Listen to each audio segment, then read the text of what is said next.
ونصلی ونسلم علی رسولہ الکریم۔ سامعین، پچھلے درس میں عقل کے ایک پہلو پر بات ہوئی تھی کہ عقل محض ایک آلہ ہے جو اپنے مشاہدات تک محدود معلومات فراہم کر سکتا ہے۔ اس درس میں عقل کے ایک اور پہلو پر گفتگو کریں گے کہ عقل عام، جسے کامن سینس کے نام سے یاد کیا جاتا ہے، نہ زمانے کے لحاظ سے ایک رہتی ہے اور نہ علاقے کے اعتبار سے اس میں یکسانی پیدا ہو سکتی ہے۔ جیسا کہ پچھلی ویڈیو میں عقل کو ایک کمپیوٹر سے مشابہ قرار دیا گیا ہے کہ کمپیوٹر اپنے اندر پیڈ کی ہوئی پروگرام کے مطابق ہی نتیجہ دے گا اور پروگرام کی پیڈنگ سوسائٹی کرتی ہے۔ ایک بچہ جب سوچنے سمجھنے کے قابل ہوتا ہے تو اس کی کمپیوٹر کی خالی سی ڈی میں ارد گرد کا ماحول اپنا پروگرام پیڈ کرنا شروع کر دیتا ہے، جو اس کی سن بلوغ تک پہنچتے پہنچتے مکمل ہو جاتا ہے، اور پھر عام طور پر وہ ساری زندگی اسی پیڈ کی ہوئی پروگرام کے مطابق گزار دیتا ہے۔ ایک انسان کے ذہن کی کمپیوٹر میں پروگرام کی پیڈنگ کا یہ کام سب سے پہلے گھر کے چار دیواری میں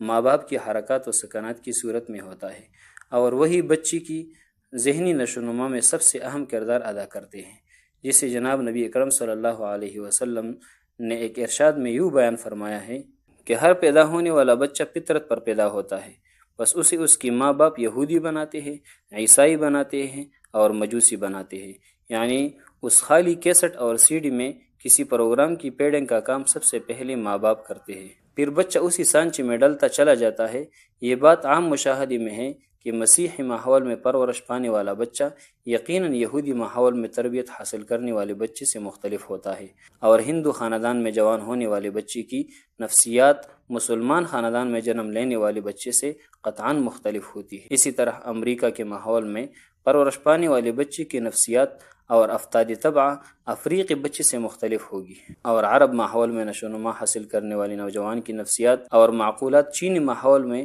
نشوونما پانے والے نوجوان سے الگ ہوگی۔ یہ تنوع اور اختلاف اس امر کی واضح دلیل ہے کہ ہر انسان کی عقل نہ صرف یہ کہ میسر آنے والی معلومات اور مشاہدات کی پابند ہے، بلکہ اپنے اپنے ماحول کی بھی اسیر ہے، اور ان دو باتوں کے موجود ہوتے ہوئی یہ بات کم از کم ہماری سمجھ سے بالاتر ہے کہ عقل عام یا کامن سینس کا کوئی ایسا معیار بھی ہو سکتا ہے جو تمام زمانوں اور تمام علاقوں کے لیے یکسانی کا حامل ہو، جسے پوری نسل انسانی کے لیے کسی ضابطہ و قانون اور فلسفہ و نظام کی بنیاد بنایا جا سکے۔ آج مغرب کے پاس اپنی فکر و فلسفہ کو انسان سے منوانے کے لیے سب سے بڑی دلیل یہی عقل عام اور کامن سینس ہے، لیکن حقیقت یہ ہے کہ جس عقل عام اور کامن سینس کو واحد اور عالمی معیار قرار دے کر دنیا سے منوانے کی کوشش کی جا رہی ہے، وہ صرف مغرب کی عقل عام ہے اور اسی کا کامن سینس ہے۔ اس کے معلومات و مشاہدات کا دائرہ باقی دنیا سے مختلف ہے، اس کے مدرکات و محسوسات کی سطح باقی دنیا سے الگ ہے، اور اس کی تاریخی پس منظر اور تجربات کا ماحول دوسری دنیا سے مطابقت نہیں رکھتا، مگر وہ صرف سائنس اور ٹیکنالوجی، اسی طرح عسکری قوت و معیشت اور میڈیا کی بالادستی کی قوت پر اپنا مخصوص کامن سینس پوری دنیا پر مسلط کرنے کے درپے ہیں۔ میڈیا لابنگ اور ذہن سازی کے تمام ہتھیار اور ذرائع اسی کی کنٹرول میں ہے، اور وہ ہاتھی کی طرح دنیا کی ہر ثقافت، فکر اور فلسفہ کو رونتا چلا جا رہا ہے۔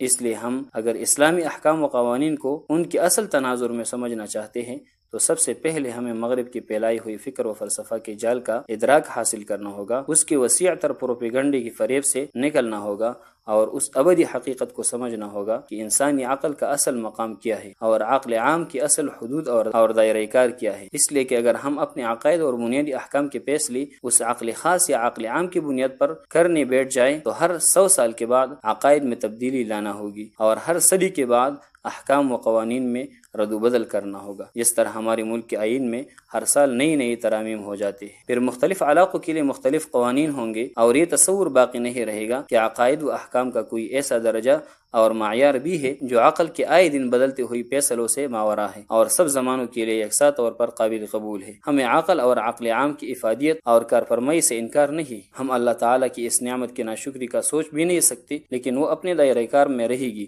تو نعمت ہوگی، اور اسے اس کی حدود سے نکال کر وحی سے بالاتر قرار دے دیا جائے گا، اور وحی کی تعبیر و تشریح اور تفہیم و توضیح میں بھی اسے حتمی معیار اور اتھارٹی تصور کر لیا جائے گا، تو یہی نعمت آزمائش اور عذاب کی شکل بھی اختیار کر سکتی ہے۔ اس اصولی گفتگو کے بعد اپنے مسلمان بھائیوں کا اس طرف توجہ دلانا مقصود ہے کہ ان سوالات پر ضرور غور کرے کہ کیا اللہ تعالیٰ اور اس کے رسول صلی اللہ علیہ وسلم کی ہر بات کو اپنی عقل یا دنیا کے عقل عام پر پرکھنا ضروری ہے، اور کیا یہ راستہ فطرت کا راستہ نہیں ہے کہ جو بات سمجھ میں آ جائے اس پر خدا کا شکر ادا کرے، اور جو بات ہم نہ سمجھ سکے اس پر یہ کہتے ہوئے ایمان قائم رکھے کہ جس طرح بہت سی باتیں پہلے سمجھ میں نہیں آتی تھی مگر اب سمجھ میں آ رہی ہے، اسی طرح مشاہدات و معلومات کا دائرہ مزید وسیع ہونے کے ساتھ ساتھ یہ باتیں بھی ہمارے سمجھ میں آ جائیں گی۔ یہ رہے عقل کے دائرہ کار کے حوالے سے 2 دروس۔ اسی طرح مزید معلومات اور دروس کے لیے ہمارے چینل حفظ الایمان کے ساتھ رہیں۔ والسلام۔